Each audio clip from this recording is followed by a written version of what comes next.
Feng yuan by निंग असल में तुम्हारा बच्चा चाहती है। मैं तुम्हारी फियांसे हूं, तुम मुझे क्या समझते हो? मैंने अपनी फियांसे को एक सार्कास्टिक स्माइल के साथ देखा। लियू रुयान, तुम जूमा के लिए टेस्ट सब्जेक्ट बन सकती हो तो बिल्कुल, मैं चिंगमई के लिए बच्चा कर सकता हूं। हमारी अभी शादी नहीं हुई है, इतने डबल स्टैंडर्ड मत बनो। उस शाम मैं अपनी चाइल्डहुड फ्रेंड बाइनिंग के साथ एक सी फूड रेस्टोरेंट गया। अनएक्सपेक्टेडली वहां मेरी मुलाकात अपनी फियांसे से हो गई। उसके पास उसका चाइल्डहुड मेल फ्रेंड बैठा था और मेरे पास मेरी चाइल्डहुड फीमेल फ्रेंड बैठी थी। हम दोनों ने पहले से अपने प्लान्स भी बता रखे थे। उसने कहा था कि उसे उस शाम एक बिग क्लाइंट को एंटरटेन करना है। मैंने कहा था कि मुझे एक बिग प्रोजेक्ट पर ओवरटाइम करना है। मेरी फियांसे लियू रुयान ने जैसे ही मुझे देखा, उसकी आंखें तुरंत घबरा गईं। वह अचानक खड़ी हो गई। हनी, तुम यहां क्यों हो? उसकी नज़र बार बार मेरे और बाई निंग के बीच घूम रही थी। खासतौर पर जब उसने बाई निंग को मेरा हाथ पकड़े हुए देखा तो उसका चेहरा तुरंत उतर गया। वह गुस्से से कांपते हुए तेजी से मेरे पास आई। फेंग युआन, यह कौन है? तुम दोनों साथ क्यों हो? मैंने उसे सार्कास्टिक नज़र से देखा। लियू रुयान, तुमने नहीं कहा था कि तुम्हें बिग क्लाइंट को एंटरटेन करना है? मैंने आईब्रो उठाई और उसके चाइल्डहुड फ्रेंड ही कियांग की तरफ इशारा किया। ही कियांग के होठों पर हल्की सी स्माइल थी और उसकी नज़र में मेरे लिए प्रोवोकेशन की झलक थी। क्या यही वह बिग क्लाइंट है जिसकी बात तुम कर रही थी? लियू रुयान की सांस अटक गई और उसके चेहरे का गुस्सा एकदम जम गया। उसने मुंह खोला। हनी, मुझे पता है तुम्हें ड्रिंक पसंद नहीं है, लेकिन आज उसका बर्थडे है। मैंने उससे साथ में मील करने का वादा किया था। मुझे डर था कि तुम गुस्सा हो जाओगे, इसीलिए मैंने ऐसा कहा। तुमने भी तो कहा था कि तुम्हें बिग प्रोजेक्ट पर ओवरटाइम करना है। उसने बाइनिंग की तरफ इशारा किया। फिर यह कौन है? बाइनिंग ने मेरा हाथ छोड़ दिया और ब्राइटली स्माइल की। हेलो सिस्टर इन लो, मेरा नाम बाइनिंग है। मैं बचपन से ब्रदर युआन के साथ बड़ी हुई हूं। ब्रदर युआन हमेशा मुझे अपनी छोटी सिस्टर की तरह ट्रीट करते हैं। मैं अभी अभी अब्रॉड से वापस आई हूं और कोइंसिडेंटली ब्रदर युआन का बिग प्रोजेक्ट भी खत्म हो गया, इसलिए मैंने उन्हें यहां का फूड ट्राई कराने के लिए जिद की। आपको बुरा तो नहीं लगा सिस्टर इन लो? इतना कहने के बाद उसने लियू रुयान को एक प्रोवोकेटिव लुक देना नहीं भूला। लियू रुयान तुरंत फट पड़ी। हम दोनों देर रात एक दूसरे को हग कर रहे थे। क्या तुम्हें लगता है मैं ब्लाइंड हूं? बाई निंग चौंक गई। उसने मेरा हाथ और कसकर पकड़ लिया और उसकी आंखें तुरंत लाल हो गईं। ब्रदर युआन, यह सब मेरी गलती है। मुझे आपको बाहर खाने के लिए फोर्स नहीं करना चाहिए था। मुझे माफ़ कर दीजिए। मुझे पता है मैं वर्दी नहीं हूं। प्लीज़ मेरी वजह से फाइट मत करो, ओके? यह देखकर लियू रुयान का चेहरा गुस्से से हरा पड़ गया। वह बाइनिंग को घूर रही थी। लिटिल ग्रीन टी प्रिटेंडिंग करना बंद करो। बाइनिंग ने यह सुनकर मेरा हाथ और कसकर पकड़ लिया। उसका छोटा सा शरीर लगातार कांप रहा था और उसकी आंखों से आंसू गिरने वाले थे। बस बहुत हुआ। मैंने भौहें सिकोड़ते हुए लियू रुयान को घूर कर चिल्लाया। लियू रुयान, बाइनिंग तुम्हें पहले ही एक्सप्लेन कर चुकी है। मैं उसे सिर्फ अपनी सिस्टर की तरह ट्रीट करता हूं। हमारे बीच कुछ भी नहीं है। तुम आखिर कब तक इतनी अनरीजनेबल रहोगी? अगर हमारे बीच कुछ होता तो बहुत पहले हो चुका होता। फिर मैं इतने सालों तक तुम्हारे साथ क्यों रहता? सच में जिसका दिल गंदा होता है उसे हर चीज गंदी ही दिखाई देती है। लियू रुयान का चेहरा पहले सफेद पड़ा, फिर हरा हो गया। उसने मुझे डिसबिलीफ से देखा, जैसे उसे यकीन ही नहीं हो रहा था कि मैं उससे ऐसी बातें कह सकता हूं। फेंग युआन, तुम मुझ पर चिल्लाए? वह इतनी ऑब्वियस है। क्या तुम्हें दिखाई नहीं देता कि मैं तुम्हारी फियांसे हूं? बाइनिंग ने जल्दी से मेरा हाथ खींचा और पिटिफुल एक्सप्रेशन के साथ बोली, ब्रदर फेंग युआन प्लीज, मेरी वजह से फाइट मत करो। मैं तो सिर्फ आपके साथ मील करना चाहती थी। अगर सिस्टर रू एग्री नहीं करती तो मैं नहीं खाऊंगी, ओके? प्लीज मुझे आपकी रिलेशनशिप अफेक्ट नहीं करने दीजिए। यह सब मेरी गलती है। तभी ही कियांग भी जल्दी से वहां आ गया। वह थोड़ी दूर खड़ा था, इसलिए उसने हमारी बातें नहीं सुनी थी। शायद उसे लगा कि हम उसकी वजह से लड़ रहे हैं। उसका चेहरा गिल्ट से भरा हुआ था। सिस्टर रू प्लीज, मेरी वजह से कॉन्फ्लिक्ट मत करो। मैं सिर्फ रू के साथ मील करना चाहता था। मुझे माफ कर दीजिए। यह सब मेरी गलती है। मुझे पता है मैं वर्दी नहीं हूं। यह सुनकर लियू रुयान पूरी तरह स्टंड रह गई। उसने ही कियांग की तरफ देखा और उसकी आंखों में एक अनअवॉइडेबल इमोशन उभर आया। ही कियांग थोड़ा कंफ्यूज था, लेकिन फिर भी उसने खुद को संभाला और मेरी तरफ देखकर बोला, ब्रदर फेंग युआन सिस्टर रोयान को ब्लेम मत कीजिए, प्लीज़ मुझे आपकी रिलेशनशिप अफेक्ट नहीं करने दीजिए, ये सब मेरी गलती है। मैंने कोल्ड सार्कास्टिक लाफ दी। लिटिल ग्रीन टी, तुम क्या प्रिटेंडिंग कर रहे हो? ये सुनकर ही कियांग रोनिंग और एंग्जाइस दिखने लगा। वह जल्दी से लियू रुयान के पीछे छिप गया और उसकी आंखों से आंसू गिरने लगे। लियू रुयान की नज़र थोड़ी कॉम्प्लेक्स हो गई। वह पहले की तरह तुरंत कियांग को कंफर्ट करने नहीं गई। लियू रुयान के अनहैप्पी फेस को देखकर ही कियांग की आंखों में डाउट की झलक आई। फिर उसकी आंखें घूमी और अगले ही सेकंड उसने अचानक अपना चेस्ट पकड़ लिया। सिस्टर रू, मेरे चेस्ट में बहुत दर्द हो रहा है, क्या मैं मरने वाला हूँ? इतना कहने के बाद उसका शरीर लड़खड़ाया और वह लगभग गिर पड़ा। लियू रुयान डर गई। कुछ पल पहले जो भी सस्पिशन उसके मन में था वह सब भूल गई। वह जल्दी से उसे संभालने लगी। क्या हुआ है कियांग? मुझे डरा मत। ही कियांग उसके सहारे टिक गया और ब्रेव स्माइल देने की कोशिश करते हुए सिर हिलाया। कुछ नहीं रुयान, बस पुरानी प्रॉब्लम है। Thank you रुयान। ही कियांग ये बोलने के बाद मुझे स्मग लुक देना नहीं भूला। यह देखकर बाइनिंग अचानक कराह उठी। उसने अपना सिर पकड़ा और मेरी बाहों में गिर गई। फेंग युआन, मुझे बहुत चक्कर आ रहे हैं, लगता है ये टर्मिनल लो ब्लड शुगर है। क्या मैं मरने वाली हूं ब्रदर फेंग युआन? मैंने तुरंत उसे संभाला और मेरा चेहरा चिंता से भर गया। क्या हुआ? निंग, मुझे डरा मत। भाई निंग ने अपना पूरा शरीर मुझ पर टिका दिया और ब्रेव स्माइल देने की कोशिश करते हुए सिर हिलाया। कुछ नहीं ब्रदर फेंग युआन, जब मैं लंबे समय तक नहीं खाती तब ऐसा होता है। ये पुरानी प्रॉब्लम है। Thank you brother Feng yuan. इतना कहने के बाद उसने भी लियू रुयान को स्मग लुक दिया। बाइनिंग को ऐसा देखकर लियू रुयान लगभग गुस्से से पागल हो गई। अब उसे ही कियांग की भी परवाह नहीं थी। वह उसे छोड़कर सीधे मेरी तरफ दौड़ी। ही कियांग, जो अभी तक उसके सहारे खड़ा था, बैलेंस खोकर धड़ाम से जमीन पर गिर पड़ा। उसकी आंखों में शौक साफ दिखाई दे रहा था। इतना हंगामा देखकर बाकी डाइनर्स का ध्यान भी उधर चला गया। ही कियांग की हालत देखकर वे लोग हाथों के पीछे छिपकर हंसने लगे। ही कियांग बेहद एम्बेरेस्ड हो गया और उसका चेहरा लाल पड़ गया। लियू रुयान मेरी तरफ दौड़ी और मुझे खींचते हुए बाइनिंग को घूरने लगी। लिटिल ग्रीन टी, बीमार और बेचारी बनने का नाटक बंद करो। तुम्हें यह डिस्गस्टिंग नहीं लगता? मैंने लियू रुयान को दूर धक्का दिया और जमीन पर बैठे ही कियांग को डिस्गस्ट से देखा। सुना तुमने? तुम्हारी रुयान जी कह रही हैं कि बीमार और बेचारी बनने का नाटक बंद करो। तुम्हें यह डिस्गस्टिंग नहीं लगता? फिर मैंने लियू रुयान की तरफ उंगली उठाकर कोल्ड वॉइस में कहा, लियू रुयान, बाइनिंग इतनी काइंड है और उसे टर्मिनल लो ब्लड शुगर है, फिर भी तुम कह रही हो कि वह फेक कर रही है। क्या तुम्हारे अंदर कॉन्शियंस नाम की कोई चीज़ नहीं है? क्या तुम्हें पता है तुम्हारा ऐसा बिहेवियर सच में मुझे थका देता है? ये सुनकर लियू रुयान ने मुझे डिसबिलीफ से देखा, जैसे वह पहली बार मुझे देख रही हो। मैं अब उससे और आर्ग्यू नहीं करना चाहता था। मैंने बाइनिंग का हाथ पकड़ा और वहां से चला गया। बाइनिंग, चलो कहीं और खाना खाते हैं। इन्हें इग्नोर करो। फेंग युआन, वापस आओ। लियू रुयान गुस्से से चिल्लाई। वह मुझे पकड़ने के लिए दौड़ने ही वाली थी कि ही कियांग ने उसे कसकर पकड़ लिया। सिस्टर रू, मेरे चेस्ट में बहुत दर्द हो रहा है, मुझे छोड़कर मत जाओ। लियू रुयान ने दांत भींच लिए। ही कियांग के दर्द भरे एक्सप्रेशन को देखकर आखिरकार वह खुद को रोक नहीं पाई। उसने पैर पटका और वहीं रुक गई। मैं लियू रुयान के साथ 5 साल से था, कॉलेज के 2 साल और ग्रेजुएशन के बाद के 3 साल। कॉलेज में वह कूल और अलूफ कैंपस ब्यूटी थी। उसके आसपास हमेशा कोल्ड और डिस्टेंट ऑनरा रहता था। वह स्ट्रेंजर्स को हमेशा डिस्टेंस पर रखती थी। काउंटलेस सूटर्स डिसअपॉइंटेड होकर लौट जाते थे। लियू रुयान गरीब फैमिली से थी और पूरे कॉलेज के दौरान पार्ट टाइम वर्क करके खुद को सपोर्ट करती थी। हालांकि मैं उसकी तरफ अट्रैक्टेड था। आखिर एक खूबसूरत लड़की को हर कोई दोबारा देखता है, लेकिन शुरुआत में मेरा उससे ज़्यादा इंटरेक्शन नहीं था।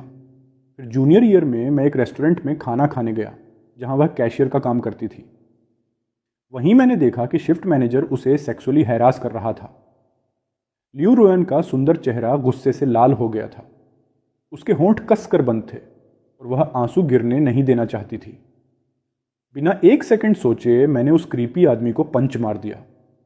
उस केओनेस के बीच मैंने उसका ठंडा कांपता हुआ हाथ पकड़ा और उसे उस डिस्गस्टिंग रेस्टोरेंट से बाहर ले आया।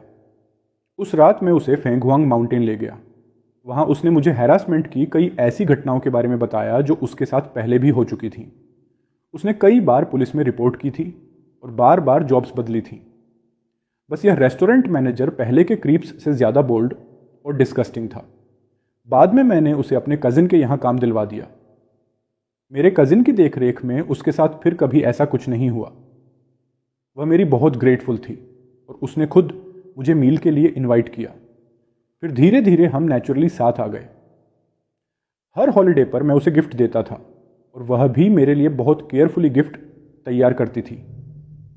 कभी वह स्कार्फ होता था जिसे उसने खुद निट किया होता था और उस पर उसका नाम एम्ब्रॉयडर्ड होता था। कभी वह rare out on of print book होती थी जिसे उसने सालों तक कलेक्ट किया होता था और जिसमें उसके हैंडरिटन थॉट्स और इंसाइट्स भरे होते थे। कभी वह उसके होम टाउन की प्री रेन टी लीव्स होती थीं जिन्हें उसके परिवार ने खुद रोस्ट किया होता था। वे चीज़ें एक्सपेंसिव नहीं थीं लेकिन उनमें बहुत थॉटफुलनेस होती थी। ग्रेजुएशन के बाद मैं चाहता था कि वह फैंग ग्रुप में काम करे, लेकिन उसने साफ मना कर दिया। आखिर में वह मेरे कज़िन की कंपनी में काम करने लगी। सालों की मेहनत से वह सेल्स मैनेजर की पोजीशन तक पहुंच गई। 6 महीने पहले मेरी मदर बीमार पड़ गई। उस समय मैं ओवरसीज़ एक प्रोजेक्ट नेगोशिएट कर रहा था। हालांकि मेरी मदर के पास केयर टेकर था, लेकिन लियू रुयान फिर भी वॉरिड थी। उसने बिना हेसिटेट किए अपनी वेकेशन जल्दी ले ली और पूरे 1 हफ्ते तक डे एंड नाइट हॉस्पिटल में रहकर मेरी मदर की केयर की, बिना एक भी कंप्लेंट के। शुरुआत में मेरी मदर लियू रुयान को ज़्यादा पसंद नहीं करती थी। उन्हें लगता था कि हमारी फैमिलीज़ अच्छी तरह मैच नहीं करती। उनका कहना था कि छोटे बैकग्राउंड से आने वाले लोग बड़े सिचुएशंस में पेटी हो जाते हैं और बड़ी चीज़ें हैंडल नहीं कर पाते। उन्हें हमेशा लगता था कि बिजनेस मैरिज मेरे लिए ज़्यादा बेनिफिशियल होगी। लेकिन इस इंसिडेंट के बाद मेरी मदर इस फ्यूचर डॉटर इन लॉ से बेहद सेटिस्फाइड हो गई। जैसे ही मैं वापस आया उन्होंने तुरंत वेडिंग डेट तय कर दी और चाहा कि साल खत्म होने से पहले हमारी शादी हो जाए। उन्होंने मुझे बार बार कहा कि लियू रुयान को कभी ग्रीवेंस महसूस मत होने देना। Liu Ruyan smart, independent, opinionated, gentle और वर्चुअस थी। नेचुरली मुझे कोई ऑब्जेक्शन नहीं था, लेकिन अनएक्सपेक्टेडली ही कियांग को देश लौटे सिर्फ 2 हफ्ते हुए थे और अचानक लियू रुयान बदल गई। पहले उसमें बाउंड्रीज की अच्छी समझ थी, लेकिन अब वह पूरी तरह उन्हें खो चुकी थी। जिस दिन ही कियांग वापस देश लौटा लियू रुयान ने कहा कि उसका चाइल्डहुड फ्रेंड वापस देश आ रहा है और वह उस शाम उसके लिए वेलकम डिनर रखने वाली है। मैंने ज़्यादा ध्यान नहीं दिया और बस इसे फ्रेंड्स की नॉर्मल गैदरिंग समझा। उस शाम मैंने उसकी बेस्ट फ्रेंड द्वारा मोमेंट्स पर पोस्ट की गई एक वीडियो देखी। वीडियो में रोयान एक प्रिटी बॉय के बगल में बैठी थी और दोनों बहुत क्लोज लग रहे थे। वे लगभग एक दूसरे से सटकर बैठे थे। जिसने मुझे और भी ज़्यादा सरप्राइज किया वह यह था कि लियू रुयान लगातार एक के बाद एक ड्रिंक कर रही थी। तुम्हें पता है, हमारे 5 साल के रिलेशनशिप में मैंने कभी लियू रुयान को अल्कोहल पीते नहीं देखा था। सेल्स में इतने साल काम करने के दौरान बिजनेस एंटरटेनमेंट में भी वह कभी नहीं पीती थी और हमेशा सॉफ्ट ड्रिंक्स इस्तेमाल करती थी। यहाँ तक कि जब कभी मेरा मूड अच्छा होता और मैं चाहता कि वह मेरे साथ कुछ ड्रिंक्स करे, तब भी वह मना कर देती और कहती कि उसे उसका टेस्ट पसंद नहीं है। वीडियो में रुयान को इतना अनइनहिबिटेड देखकर मुझे अपनी आंखों पर यकीन नहीं हुआ। मैं बिल्कुल शांत नहीं बैठ पाया। मैं तुरंत उस प्राइवेट रूम की तरफ ड्राइव करके गया। जब तक मैं पहुंचा, गैदरिंग लगभग खत्म हो चुकी थी। लियू रुयान का चेहरा लाल था और उसका शरीर हल्का सा लड़खड़ा रहा था। वह काफ़ी ड्रंक थी। वह प्रिटी बॉय उसे पकड़े हुए था और दोनों बहुत क्लोज लग रहे थे। दूर से देखने पर ऐसा लग रहा था जैसे वे हग कर रहे हों। मैं तुरंत फ्यूरियस हो गया। मैं आगे बढ़ा और उस प्रिटी बॉय को थप्पड़ मार दिया, फिर उसे किक मारकर ज़मीन पर गिरा दिया। अचानक हुए इस सीन से लियू रुयान चौंक गई और उसका नशा काफ़ी उतर गया। मुझे देखते ही उसके चेहरे पर साफ पैनिक दिखाई दिया। वह जल्दी से मेरे पास आई और मुझे पकड़ने लगी। हनी, तुम यहाँ कैसे? तुम लोगों को कैसे मार सकते हो? उसके चाइल्डहुड फ्रेंड्स और गर्लफ्रेंड्स मेरा गुस्सा देखकर डेड साइलेंस में चले गए। किसी की सांस लेने तक की हिम्मत नहीं हुई। वह प्रिटी बॉय मुझे रिजेंटफुल आइज से घूर रहा था, लेकिन वह अच्छा एक्टर था। वह तुरंत लड़खड़ाते हुए खड़ा हुआ और दोनों हाथों से अपना स्टमक पकड़ लिया। उसके फोरहेड पर फाइन स्वेट दिखाई दे रहा था, लेकिन फिर भी वह खुद को खड़ा रखने की कोशिश कर रहा था। उसने लियू रुयान की तरफ पेल और स्ट्रेंट स्माइल के साथ देखा। सिस्टर, मैं ठीक हूँ, सच में ठीक हूँ। तो आप फैंग युआन हैं। आपको जल्दी से इन्हें एक्सप्लेन करना चाहिए। मेरी वजह से फाइट मत कीजिए, मैं मायने नहीं रखता। इतना कहने के बाद वह जानबूझकर ऐसे लड़खड़ाया जैसे बेहोश होने वाला हो, लेकिन फिर उसने दांत भींचे और खुद को संभाल लिया। वह प्रिटी बॉय ऊपर देखता हुआ मेरी आंखों से मिला। तो आप फेंग युआन हैं, ये सब मेरी गलती है। सिस्टर रोयन ने बहुत ज़्यादा ड्रिंक कर ली थी, मैं बस उनकी हेल्प कर रहा था। सिस्टर रू और मैं बचपन से साथ बड़े हुए हैं, हम इनोसेंट हैं।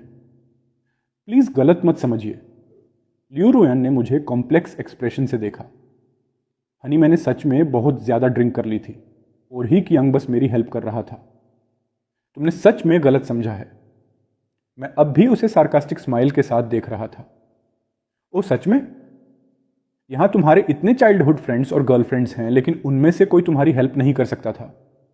तुम्हें एक प्रिटी बॉय का सहारा लेना पड़ा। क्या तुम कहना चाहती हो कि मैं ब्लाइंड हूं?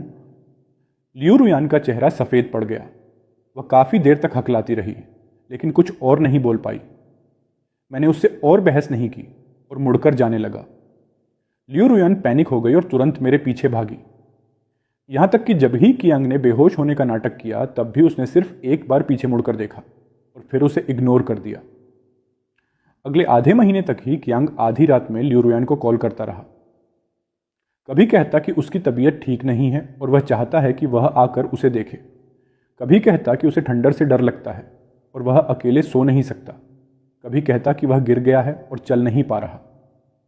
लेकिन लियू रोयान हर बार फर्मली उसका फ़ोन काट देती और कभी उसके पास नहीं गई। फिर भी मैं महसूस कर सकता था कि वह जाना चाहती थी, वरना हर बार मना करने के बाद वह सीक्रेटली उसे कंफर्टिंग मैसेजेस नहीं भेजती। मैंने यह सब देखा और धीरे धीरे इसे एक्सेप्ट कर लिया। ऐसा नहीं है कि मुझे उससे शादी ही करनी है। वह सिर्फ मेरी फियांसे है, सच में मेरी वाइफ नहीं। जब तक मुझे कोई और नहीं मिलती, मैं उसके साथ रह सकता हूँ, लेकिन मैं यह वेडिंग बिल्कुल कंटिन्यू नहीं कर सकता। बाइनिंग के साथ डिनर के बाद मैं उसे उसके घर छोड़ने गया। जब मैं अपने घर वापस पहुंचा तब रात के 12 बज चुके थे। घर की लाइट्स बंद थीं, इसलिए मुझे लगा लियू रोयन वापस नहीं आई। लेकिन जैसे ही मैंने लाइट ऑन की, मैंने उसे सोफा पर लिस्टलेसली बैठे देखा। उसकी आंखें रोने की वजह से लाल थीं। मुझे देखते ही वह दौड़कर मेरी बाहों में आ गई। हनी, मुझे लगा आज रात तुम वापस नहीं आओगे। उसके होंठ कांप रहे थे और वह हल्का सा हकलाकर बोल रही थी, हनी मुझे पता है मुझसे गलती हुई। मुझे तुमसे झूठ नहीं बोलना चाहिए था। मैं ही कियांग को हॉस्पिटल ले गई थी और तुरंत वापस आ गई। मैं वहां 1 मिनट भी ज्यादा नहीं रुकी। मेरे और उसके बीच वैसा कुछ नहीं है जैसा तुम सोच रहे हो। ही कियांग और मैं चाइल्डहुड फ्रेंड्स हैं। बचपन से उसकी बॉडी वीक और सिकली रही है। उसकी मदर पूरे साल अब्रॉड काम करती है और वह अपनी ग्रैंडमदर के साथ रहता था। मुझे उस पर दया आती थी, इसलिए बचपन में मैं उसका ख्याल रखती थी। वह अभी अभी वापस देश लौटा है और कंट्री साइड भी वापस आया है। यहां उसका ख्याल रखने वाला कोई नहीं है। हनी, मैं सिर्फ तुमसे प्यार करती हूं, हमेशा सिर्फ तुमसे। प्लीज अब गुस्सा मत हो, ओके? मेरा एक्सप्रेशन थोड़ा सॉफ्ट होता देखकर वह प्लीडिंग टोन में आगे बोली, हनी, एक वुमन होने के नाते मैं बता सकती हूं कि बाइनिंग तुम्हें सही फीलिंग्स से नहीं देखती। उसका तुम्हारे करीब आना जरूर किसी अल्टीरियर मोटिव की वजह से है। क्या तुम में तुरंत इरिटेटेड हो गया? लियू रुयान, तुम्हें बाइनिंग की इंटेंशंस गलत दिखाई देती हैं, लेकिन तुम्हें ही कियांग की इंटेंशंस गलत नहीं दिखती। ये सुनते ही लियू रुयान का शरीर स्टिफ हो गया। उसने तुरंत मेरी बाहों से सिर उठाया और टीयरफुल आइज से कंफ्यूजन और हर्ट के साथ मुझे देखने लगी। कियांग, वह लियू रुयान इंस्टिंक्टिवली उसका बचाव करना चाहती थी, लेकिन अब मुझे यह कन्वर्सेशन कंटिन्यू करने में कोई इंटरेस्ट नहीं था। मैंने उसे दूर किया और बाथरूम में चला गया। सच में जो इंसान सोने का नाटक कर रहा हो, उसे कभी जगाया नहीं जा सकता। उसके बाद मेरा और लियू रुयान का रिलेशनशिप सिर्फ फिजिकल रह गया, इमोशनल नहीं। पहले मैं उससे कनेक्टेड रहता था, अब मैं वही करता था जिससे मुझे खुशी मिले। हालांकि उसकी लुक्स वाकई अनडिनाइबल थी। एक्सक्विजिट फीचर्स और स्टनिंग फिगर। वह जहां भी जाती अटेंशन का सेंटर बन जाती। लियू रुयान सच में पहले से काफ़ी ज़्यादा वेल बिहेव्ड हो गई थी। वह हर दिन टाइम पर घर आती, अक्सर मेरे लिए छोटे गिफ्ट्स लाती और बहुत केयरफुली बात करती ताकि मैं अपसेट ना हो जाऊं। उस दिन मैं सुबह जल्दी घर से निकल रहा था। लियू रुयान कुछ देर हेसिटेट करती रही, फिर आखिर बोली, हनी ही कियांग देश लौटने के बाद से जॉब नहीं ढूंढ पा रहा है। उसके पेरेंट्स ने मुझसे कहा कि मैं उसकी मदद करूं। मैं उसे अपनी कंपनी में इंट्रोड्यूस करना चाहती हूं ताकि मैं उसका ख्याल रख सकूं। मैंने मुड़कर उसे कोल्डली देखा और मेरी आंखों में डिसअपॉइंटमेंट और गहरा हो गया। जो करना है करो, इतना कहकर मैं फ्राउन करते हुए चला गया। मेरा एक्सप्रेशन देखकर लियो रुयन तुरंत पैनिक हो गई। हनी, मैं अरेंज नहीं करूंगी, ओके?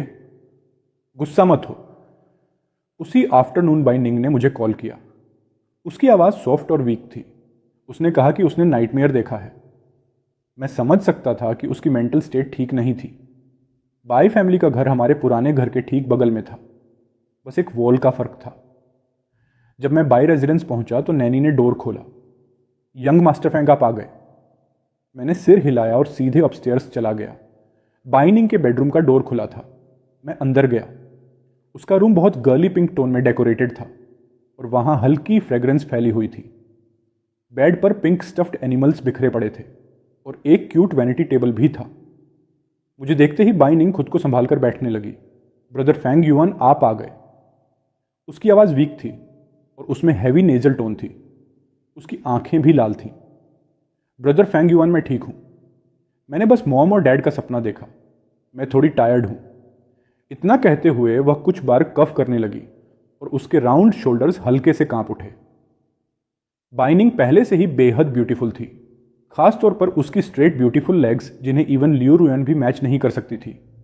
उस मोमेंट में वह और भी डेलिकेट लग रही थी और उसे देखकर सिंपैथी होती थी।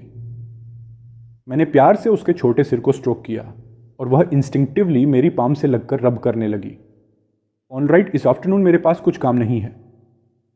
मैं तुम्हें लियानहुआ टेम्पल प्रेयर करने ले चलता हूँ। मैंने उसके लिए जैकेट उठाई और उसे लेकर बाहर निकल गया। जैसे ही हम लियानहुआ टेम्पल के एंट्रेंस पर पहुंचे, हमारी मुलाकात लियो रुयन और ही कियांग से हो गई। बाइनिंग तुरंत वीक बनने का नाटक करते हुए मेरी बाहों में गिर गई।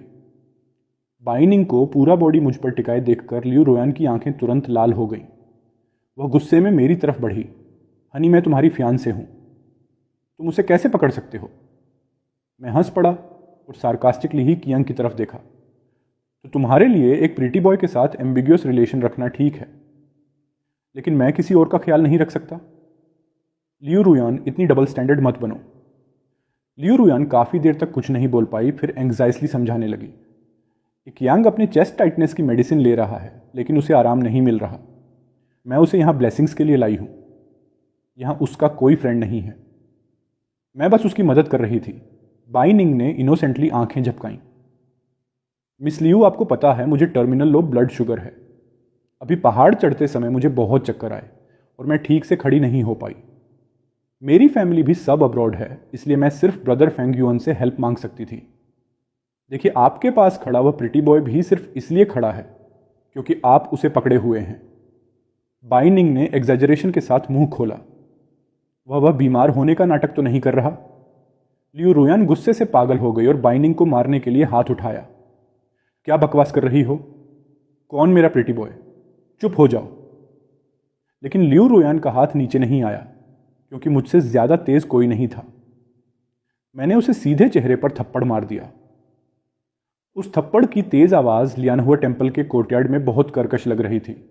बाकी टूरिस्ट्स भी हिल गए और कई लोग हमारी तरफ देखने लगे। लियो रुयन, क्या तुमने काफी ट्रबल नहीं कर लिया? मेरे थप्पड़ से लियो रुयन का सिर एक तरफ मुड़ गया। वह उसी पोजीशन में जमी खड़ी रही जैसे स्टंड हो। बाइनिंग बहुत खुश लग रही थी। वह इंस्टिंक्टिवली और करीब मेरी बाहों में सिमट गई और प्लेफुल लुक से मेरी तरफ देखने लगी। ही कियांग जल्दी से दौड़कर आया और लियो रुयन को शील्ड करने लगा। फैंग युआन, आप सिस्टर रुयन को कैसे मार सकते हो? मुझे पता है यह सब मेरी गलती है। मैं ही आप दोनों के बीच मिसअंडरस्टैंडिंग की वजह हूं। मुझे माफ कर दीजिए। मैं अब और ट्रबल नहीं करूंगा। मैं अब भी यहीं से चला जाऊंगा। लियो रुयन मुड़ी और रफली ही कियांग को खींचकर पीछे कर दिया। ही कियांग लड़खड़ाया और लगभग गिर पड़ा। उसके चेहरे पर शौक साफ दिख रहा था। लियो रुयन ने रेड आइज के साथ मुझे डिसबिलीफ में देखा। फैंग युआन, तुमने मुझे मारा। मैंने आईब्रो उठाई। तो क्या तुम इसकी हकदार नहीं थी?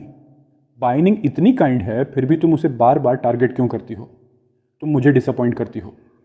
इतना कहकर मैंने लियो रुयन के रिएक्शन का इंतजार नहीं किया और बाइनिंग को अगरबत्ती चढ़ाने ले गया। लियानहुआ टेम्पल से नीचे आने के बाद मैं बाइनिंग को एक बिग मील खिलाने ले गया। रात के 2 बज चुके थे जब मैं उसे सुलाकर घर वापस आया। लियू रुयान पहले से सोई हुई थी। मैंने ज़्यादा नहीं सोचा। शावर लेने के बाद मैं बेड पर आकर लेट गया। अनएक्सपेक्टेडली लियू रुयान तुरंत मेरे पास आकर चिपक गई। हनी, आज रात घर आने के बाद मैंने काफ़ी सोचा। मुझे पता है तुमने जानबूझकर बाइंडिंग का इस्तेमाल मुझे जेलस फील कराने के लिए किया, क्योंकि इस समय मैं ही कियांग के बहुत करीब हो गई थी। लेकिन मैं कसम खाकर कह सकती हूँ कि मैंने कभी तुम्हें बेतरया करने जैसा कुछ नहीं किया। मैंने हमेशा ही कियांग को अपने छोटे ब्रदर की तरह ट्रीट किया है। आज रात वो हॉस्पिटल चेकअप के लिए गया था और डॉक्टर ने कहा कि उसे टर्मिनल लंग कैंसर है और उसके पास ज़्यादा समय नहीं बचा। मैंने पहले ही उसके फादर को कॉल करके यहाँ आकर उसका ख्याल रखने के लिए कह दिया है। आगे से मैं और माइंडफुल रहूँगी। प्लीज़ अब गुस्सा मत हो, ओके? ये कहते हुए वह खुद आगे बढ़कर मेरे करीब आने लगी। अगले 1 महीने तक बाइनिंग बाली आइलैंड गई हुई थी अपनी कज़न की वेडिंग अटेंड करने। उसी समय मैं एक बिग प्रोजेक्ट नेगोशिएट करने में बेहद बिजी था। एक प्राइवेट डिटेक्टिव लियू रुयन की हर मूव पर नज़र रख रहा था और उसने कोई भी आउट ऑन ऑफ लाइन काम नहीं किया। ये बस ही कियांग के पेरेंट्स कई बार लियू रुयन से मिले।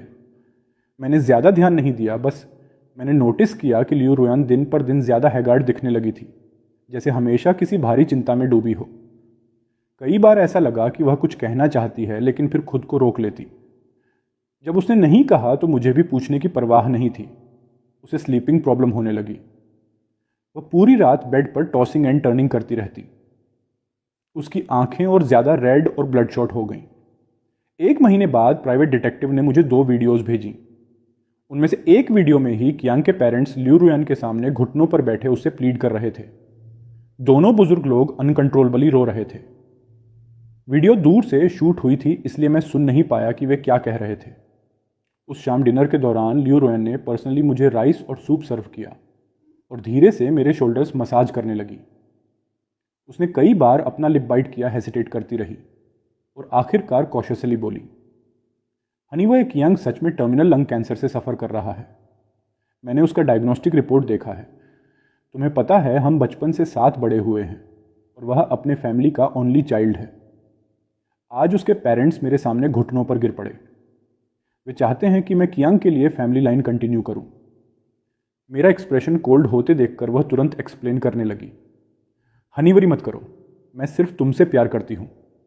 यह बस सरोगेसी होगी। मैं कभी तुम्हें बेतरये करने जैसा कुछ नहीं करूंगी।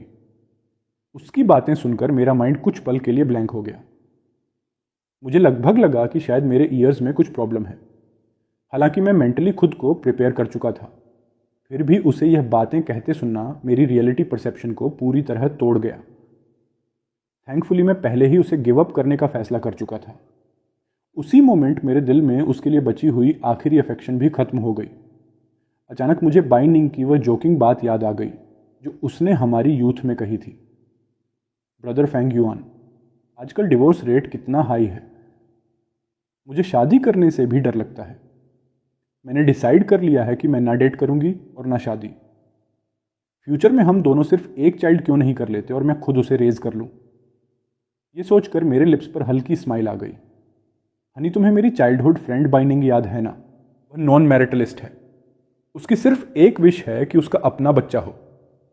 वह दूसरे मेन पर ट्रस्ट नहीं करती। उसे डर है कि वे फ्यूचर में ट्रबल करेंगे। उन्हें मत पूछो, मुझे मत पूछो, वरी मत करो, हम डेफिनेटली सरोगेसी नहीं करेंगे। वह प्रेग्नेंट होते ही मैं वापस आ जाऊंगा। तुम मुझसे इतना प्यार करती हो तो तुम एग्री करोगी ना? लियू रुयन का चेहरा तुरंत पेल पड़ गया। उसकी आंखें डिसबिलीफ से भर गईं। जो हैंड्स मेरे शोल्डर्स मसाज कर रहे थे वे फ्रीज हो गए और उसकी फिंगर टिप्स कोल्ड और ट्रेम्बलिंग हो गईं। वो व्हाट डिड यू से? वह ब्लैंक एक्सप्रेशन के साथ मुझे घूरती रही जैसे उसकी पूरी वर्ल्ड व्यू टूट गई हो। बाइनिंग नॉन मैरिटलिस्ट तुमसे चाइल्ड चाहती है? यस। मैंने कन्फ्यूजन से उसे देखा, जैसे उसकी रिएक्शन मुझे समझ नहीं आ रही हो। बाइनिंग शादी नहीं करना चाहती, लेकिन वह अपना चाइल्ड चाहती है। उसे लगता है कि मेरे जीन्स अच्छे हैं, हम बचपन से साथ बड़े हुए हैं, मैं रिलायबल हूँ और बाद में उसे परेशान भी नहीं करूँगा। मुझे लगता है उसका आइडिया काफ़ी अच्छा है। आखिर कोई स्ट्रेंजर तो नहीं है। दूसरों की हेल्प करना खुशी की बात होती है, राइट? तुम पागल हो।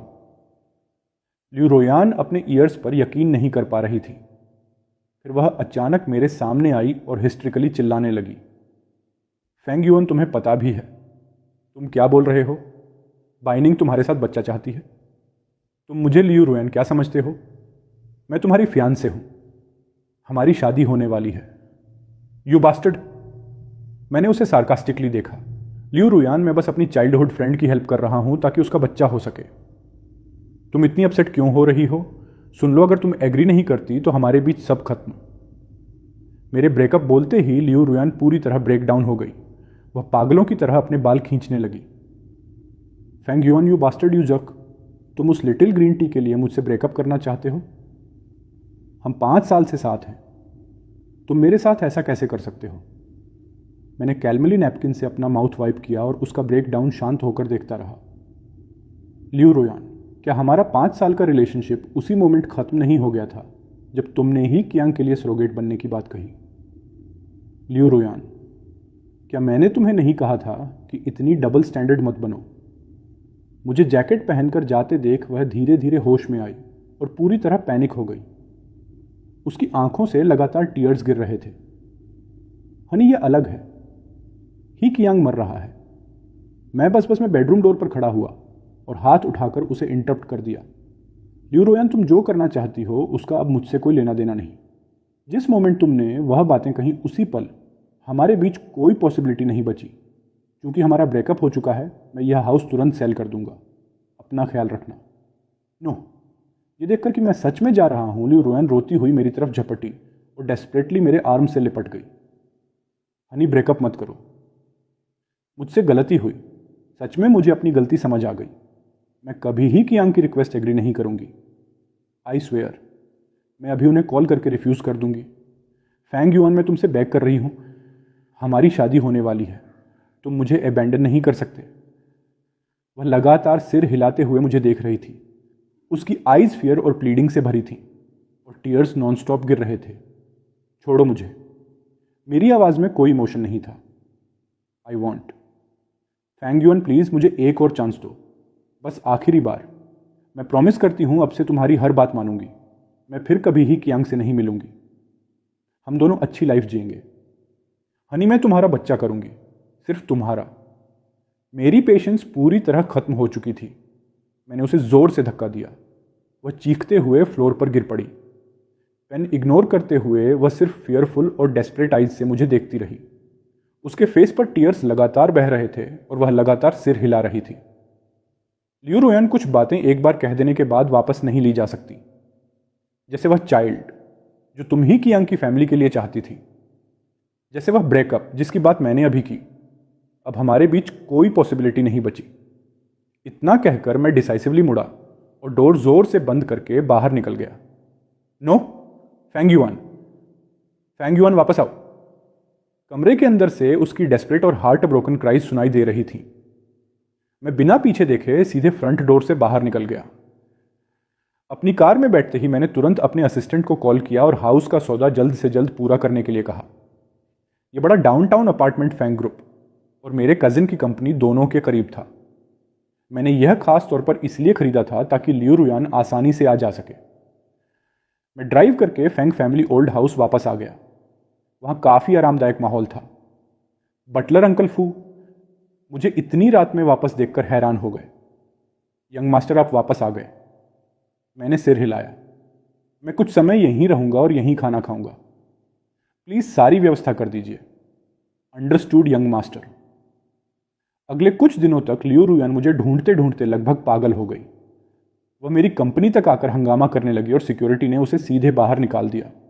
वह फैंग फैमिली ओल्ड हाउस के गेट के अंदर तक नहीं आ पाई। उसने मुझे लगातार कॉल और मैसेज किए, इसलिए मैंने उसका नंबर डिलीट करके ब्लॉक कर दिया। मेरी मदर ओवरसीज वेकेशन पर थी। मैंने उन्हें कॉल किया और लियू रोयान के साथ वेडिंग कैंसिल करने के लिए कहा। मैंने बिना कुछ छुपाए सारी बातें बता दी। काफ़ी देर तक दूसरी तरफ सन्नाटा रहा। फिर मेरी मदर ने लंबी सांस ली और कुछ उदास आवाज़ में बोली, ऑल राइट, तुम जो भी डिसीजन लोगे मैं सपोर्ट करूंगी। अपार्टमेंट मार्केट वैल्यू से कम कीमत पर बिक गया। मेरे असिस्टेंट ने बताया कि लियू रोयान वहां से निकलने को तैयार नहीं थी, इसलिए बॉडीगार्ड्स को उसे ज़बरदस्ती बाहर ले जाना पड़ा। अगले शाम जब मैं घर पहुंचा तो डोर अंकल फू ने नहीं बल्कि बाई निंग ने खोला। मुझे देखते ही वह उछलकर मुझ पर चढ़ गई और अपनी लंबी टांगें मेरी कमर के चारों ओर लपेट ली। उसके अचानक इस हरकत से मैं चौंक गया। बाइनिंग, तुम कब वापस आई? और अंकल फू कहाँ हैं? Brother Feng yuan surprise. जैसे ही मेरी कजिन की वेडिंग खत्म हुई मैं तुरंत वापस आ गई। मैं तुम्हें सरप्राइज देना चाहती थी। उसने अपना चेहरा मेरी गर्दन में छुपा लिया और धीरे धीरे रगड़ने लगी। अंकल फू, माली के साथ पीछे वाले गार्डन में है, उन्हें परेशान मत करो। ब्रदर फेंग युआन, मैंने सुना तुमने लियू रोयन से ब्रेकअप कर लिया, क्या यह सच है? मेरा चेहरा गंभीर हो गया। मैंने उसे नीचे उतारा और अधीर होकर कहा, सच? तुम्हें पूछने की हिम्मत कैसे हुई? क्या यह तुम्हारा काम था कि ही कियंग के पेरेंट्स विदेश में अपनी जॉब्स खो दें और मजबूर होकर वापस लौट आई?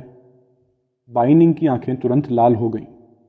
वह बेहद दुखी और बेबस दिख रही थी और अपने होंठ जोर से दबा रही थी ताकि आंसू बाहर ना आए। ब्रदर फेंग युआन, मुझे पता है मुझसे गलती हुई, प्लीज़ अब मुझे मत डांटो। मैं बस नहीं चाहती थी कि तुम किसी और से शादी करो। मैं चाहती हूं कि तुम मुझसे शादी करो। उसे ऐसा देखकर मैं उसे सख्ती से डांट नहीं पाया। जब बाइनिंग बहुत छोटी थी तब उसके पेरेंट्स एक विमान दुर्घटना में मर गए थे। उसके ग्रैंडफादर विदेश में अपना बिजनेस बढ़ाने में इतने व्यस्त थे कि उनके पास उसका ख्याल रखने का समय नहीं था। बाइनिंग बचपन से लेकर हाई स्कूल तक मेरे घर में ही रही। उसके आसपास कोई परिवार नहीं था, इसलिए वह बहुत असुरक्षित महसूस करती थी। उसे अंधेरे से डर लगता था और गरजते बादलों से भी। वह अकेले सो नहीं पाती थी। कई बार आधी रात में वह पायजामा पहने नंगे पैर मेरे कमरे तक चली आती। वह मेरे बिस्तर के पास खड़ी रहती और बिना कुछ बोले अपनी बड़ी बड़ी आंखों से मुझे देखती रहती, जिनमें बेचैनी और असुरक्षा साफ दिखाई देती थी। सिर्फ तभी जब मैं अपनी बाहें उसके लिए खोलता, वह मुस्कुराती और मेरी बाहों में आकर लिपट जाती। लगभग उसका पूरा बचपन मेरे साथ ही बीता। हाई स्कूल ग्रेजुएशन के बाद ही उसके ग्रैंडफादर उसे विदेश पढ़ाई के लिए ले गए। मेरी मदर कभी भी खुश नहीं थी कि मैं लियू रुयान के साथ हूँ। वह चाहती थी कि मेरी बिजनेस मैरिज हो और उनकी असली पसंद दरअसल बाइनिंग थी। लेकिन उस समय मैं लियू रुयान को लेकर पूरी तरह गंभीर था और मैंने मना कर दिया। मैंने सुना था कि उसके बाद बाइनिंग विदेश में बहुत बुरी तरह बीमार पड़ गई थी। उसकी हालत काफ़ी गंभीर थी। उसका वज़न भी बहुत कम हो गया था। जब ही कियांग और बाइनिंग एक के बाद एक देश वापस लौटे तभी मुझे कुछ गड़बड़ महसूस हुई। जांच करने पर मुझे पता चला कि ही कियांग के पेरेंट्स बाई फैमिली की सब्सिडियरी कंपनी में काम करते थे। बाइनिंग ने मुझे गहरी सोच में डूबा देखकर सावधानी से मेरी स्लीव खींची। फेंग युआन, क्या तुम गुस्सा हो? मुझे पता है मुझसे गलती हुई। ये लड़की अच्छी तरह जानती है कि मैं नरमी के सामने हार जाता हूँ, ज़बरदस्ती के सामने नहीं। बचपन में जब भी वह ज़िद्दी बनती, चाहे कितनी भी बड़ी मुसीबत क्यों ना हो, मैं उसकी जगह डांट खा लेता था। उसने सच में मुझे अपनी उंगलियों पर नचा रखा था। ऑल राइट, मैं इतना गुस्सा नहीं हूँ। कम से कम इस वजह से मुझे जल्दी ही लियू रुयान के असली रंग दिख गए, वरना अगर शादी के बाद तलाक होता तो तुम्हारे ब्रदर फेंग युआन का बहुत नुकसान होता। बाइनिंग ने तुरंत सिर उठाया। उसकी आंखें चमक उठीं और उसके चेहरे पर एक दमकती मुस्कान फैल गई। सच में ब्रदर फेंग युआन, अब आप मुझसे नाराज नहीं हैं? इस लड़की के हाव भाव कितनी जल्दी बदल जाते हैं। मैंने बेबसी से सांस छोड़ी। अब मैं तुमसे नाराज नहीं हूं। वह तुरंत फिर से मुझ पर कूद गई और मेरे गाल पर जोर से किस कर दिया। मुझे पता था ब्रदर फेंग युआन मेरे लिए सबसे बेस्ट है। ऑल राइट, अब नीचे उतरो। नहीं उतरूंगी। आपने अभी तक यह नहीं कहा कि आप मुझसे शादी करेंगे।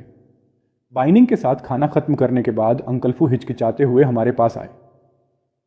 यंग मास्टर व मिस लियू फिर से आई हैं, क्या आप उनसे मिलेंगे?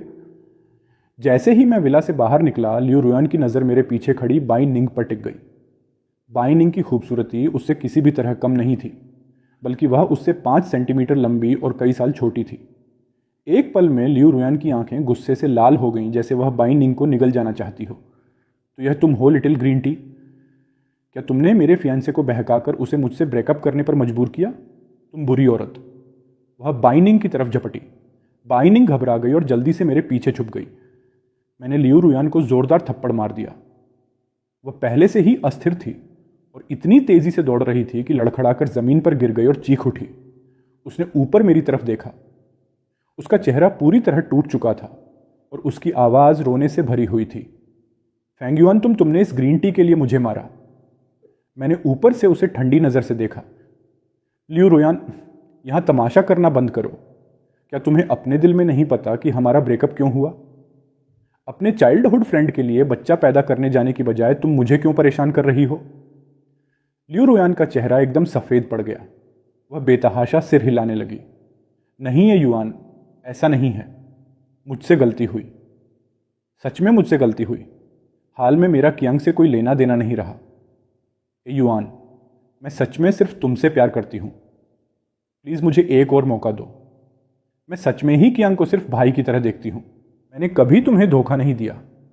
युआन, मुझ पर विश्वास करो, मैं सिर्फ तुमसे प्यार करती हूँ। वह घुटनों के बल मेरी तरफ बढ़ी और मेरी पैंट पकड़ने की कोशिश की, लेकिन मैंने आसानी से खुद को पीछे कर लिया। मेरी नज़रों में पहले जैसी गर्मजोशी बिल्कुल नहीं थी, सिर्फ ठंडापन था। भाई? ऐसा प्यारा भाई जिसके लिए तुम बच्चा पैदा कर सकती हो। मिस लियू, मैं आखिरी बार कह रहा हूं, हमारा ब्रेकअप हो चुका है। आगे तुम इस ही कियांग का ख्याल रखो या नहीं, उससे मेरा कोई लेना देना नहीं। प्लीज़ यहां से चली जाओ। मुझे मजबूर मत करो कि मैं तुम्हारे बारे में और बुरा सोचूं। इतना कहकर मैंने अंकल फू को इशारा किया और उन्होंने तुरंत 2 बॉडीगार्ड्स को संकेत करके लियू रुयान को बाहर निकलवा दिया। लियू रुयान बेतहाशा छूटने की कोशिश करती रही और रो रो कर गुहार लगाती रही, लेकिन उससे कुछ नहीं बदला। लियू रुयान ने विला के बाहर कई बार और तमाशे किए, लेकिन हर बार अंकल फू उसे बाहर निकलवा देते। फिर उसने मेरी कंपनी के नीचे मेरा इंतजार करना शुरू कर दिया। कभी कभी वह आधे दिन तक बेजान मूर्ति की तरह वहीं खड़ी रहती। बारिश होने पर भी वह नहीं जाती थी, बस वहीं बिना हिले डुले खड़ी रहती। कंपनी में तरह तरह की बातें फैलने लगीं और बहुत लोग उसे मेरी एक्स फियांसे के रूप में पहचानने लगे। मेरे कजिन ने मुझे कॉल किया। युआन, मैंने सुना तुमने लियू रुयान से ब्रेकअप कर लिया, क्या यह सच है? मैं पहले उसे बहुत काबिल मानता था, लेकिन हाल में वह बिना छुट्टी लिए गायब रहने लगी है। काम भी ठीक से नहीं कर पा रही और कई बड़े क्लाइंट्स भी खो चुकी है। ऊपर से एक आदमी लगातार उसे परेशान कर रहा है। उसकी वजह से कंपनी का कामकाज भी प्रभावित होने लगा है। अगर तुम दोनों सच में अलग हो चुके हो तो मुझे कंपनी की पॉलिसी के हिसाब से कदम उठाना पड़ेगा। मैं ऑफिस चेयर पर पीछे टिक गया और बिना किसी भाव के बोला, ये सच है कजिन, जो करना है करो, मेरी वजह से चिंता मत करो।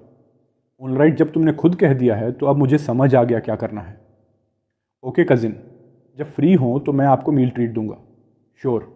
मैं फर्श से छत तक बनी बड़ी खिड़की के पास खड़ा नीचे अकेली खड़ी उस परछाई को देख रहा था। कुछ देर सोचने के बाद मैंने फैसला किया कि मुझे सब कुछ पूरी तरह खत्म करना होगा। अगर उसे ऐसे ही जारी रहने दिया तो आखिरकार मेरी छवि भी खराब होगी। मैं अपने बॉडीगार्ड्स के साथ नीचे गया और लियू रुयान के सामने जाकर रुक गया। वह बेहद थकी और टूटी हुई दिख रही थी। उसकी आंखों के नीचे काले घेरे थे और चेहरा बिल्कुल पीला और बेजान था। मुझे देखते ही उसकी बुझी हुई आंखों में अचानक चमक लौट आई। युआन, मुझे पता था तुम अब भी मुझे छोड़ नहीं पाए हो, है ना? मिस लियू, मैंने ठंडी आवाज में कहा। हमारे बीच जो था वह बहुत पहले खत्म हो चुका। तुम्हारा इस तरह मेरे पीछे पड़ना बेकार है। तुम जानती हो कि रिश्तों के मामले में मैं अपने फैसले कभी नहीं बदलता। वह धड़ाम से घुटनों पर गिर गई और उसकी आंखों से चुपचाप आंसू बहने लगे। नहीं है युआन, मैं तुम्हें परेशान नहीं कर रही, मैं बस तुमसे एक और मौका मांग रही हूं। वह बेतहाशा सिर हिलाने लगी और उसकी आवाज भर्रा गई। मुझे सच में अपनी गलती समझ आ गई है युआन। मुझे ही कियांग के लिए इतना भावुक नहीं होना चाहिए था। मुझे उसकी बेवकूफ़ी भरी मांग नहीं माननी चाहिए थी।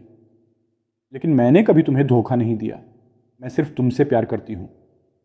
मैं बस उसकी मदद करना चाहती थी। मैंने उसे बिना किसी भाव के देखा। मिस लियू, मैं तुमसे मिलने इसलिए नहीं आया कि तुम्हारी यह बकवास सुनूं। मैं बस तुम्हें कुछ दिलचस्प दिखाना चाहता था। मैंने अपना फ़ोन निकाला, लियू रुयान को ब्लैकलिस्ट से हटाया और उसे एक और वीडियो भेज दी। देखो, जो प्राइवेट डिटेक्टिव मैंने रखा था वह सिर्फ तुम्हारी निगरानी नहीं कर रहा था, ही कियांग भी उसकी नज़र में था।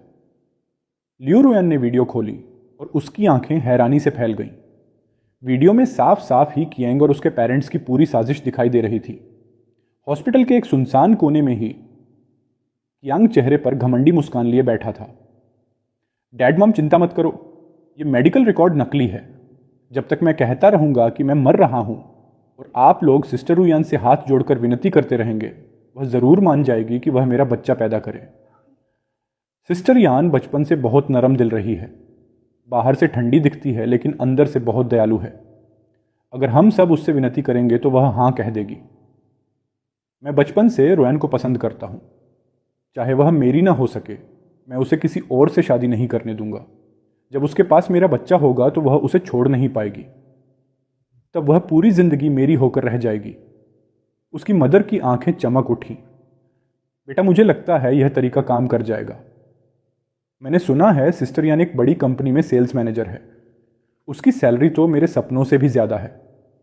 अगर वह हमारे एक यंग के साथ रही तो हमारा बुढ़ापा आराम से कट जाएगा। उसके फादर उत्साह से हाथ मलने लगे। ऑलराइट, ऐसा ही करेंगे। हमारा एक यंग कितना समझदार है। वह सच में ही फैमिली का असली बेटा है। लियू रुयान अपनी आंखों पर विश्वास नहीं कर पा रही थी। वीडियो में उनकी बेशर्म बातें और ही कियांग फैमिली के लालची चालाक और घमंडी चेहरे किसी तेज चाकू की तरह उसके दिल में चुभ रहे थे। लियू रुयान पूरी तरह टूट गई। वह अचानक पागलों की तरह हंसने लगी। मैं कितनी बेवकूफ़ थी। उसकी पूरी फैमिली ने मुझे खिलौना बनाकर इस्तेमाल किया। उसे इस हालत में देखकर मुझे ज़रा भी दया नहीं आई।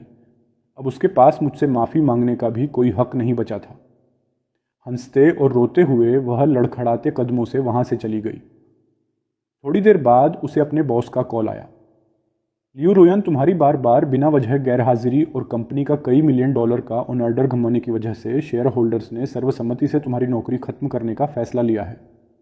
तुम्हें भविष्य में कभी दोबारा नौकरी पर नहीं रखा जाएगा। कॉल कटते ही उसकी मदर का फ़ोन आ गया और उन्होंने आते ही डांटना शुरू कर दिया। लियू रुयान, निकम्मी लड़की, क्या फैंग युआन ने तुम्हें छोड़ दिया? तुम कर क्या रही हो? फैंग फैमिली का वादा किया हुआ $1 मिलियन ब्राइड प्राइस कहाँ गया? वो बड़ा विला और लग्जरी कार कहाँ गई? क्या सब खत्म हो गया? मैंने कैसी बेकार बेटी को जन्म दिया? सुन लो, अगले साल तुम्हारे ब्रदर के लिए जो नया घर खरीदा जाने वाला था वह फैंग फैमिली के पैसों से ही आने वाला था। और अब तुम कह रही हो कि सब खत्म हो गया। मैंने तो सारे रिश्तेदारों को बता दिया था कि साल के अंत में तुम्हारी शादी है। अब मैं लोगों को क्या मुंह दिखाऊं? तुम्हारा ब्रदर क्या करेगा? लियू रुयान, मैं तुम्हें चेतावनी दे रही हूं। चाहे तुम्हें गिड़गिड़ाना पड़े, घुटनों पर बैठना पड़े, यहां तक कि फैंग युआन की दूसरी औरत बनना पड़े, तुम मेरे होने वाले दामाद को वापस लेकर आओगी। यह शादी कैंसिल नहीं होगी, समझी? अगर तुम फैंग युआन की माफ़ी नहीं पा सकी तो आज के बाद मेरी कोई बेटी नहीं है। दूसरी तरफ उसकी मदर की घबराई और गुस्से भरी आवाज़ लगातार चलती रही। लियू रुयान ने बिना किसी भाव के कॉल काट दिया। उसी पल उसका दिल पूरी तरह राख बन चुका था। उसे नहीं पता वह कितनी देर तक यूं ही चलती रही। फिर उसने सिर उठाया और महसूस किया कि वह अनजाने में उसी मोहल्ले में आ गई है जहां ही कियांग किराए के अपार्टमेंट में रहता था। बड़े ही भी शहर में आकर वहीं रहने लगे थे। विडंबना यह थी कि उस अपार्टमेंट का किराया भी लियू रुयान ही देती थी।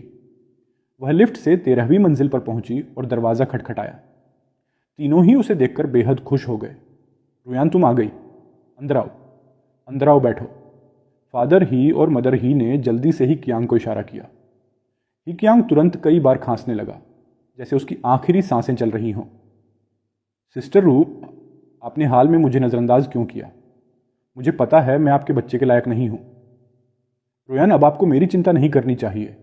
बस मुझे शांति से मर जाने दीजिए और ही फैमिली की वंश परंपरा को यहीं खत्म हो जाने दीजिए। उसकी आंखों से तुरंत आंसू बह निकले।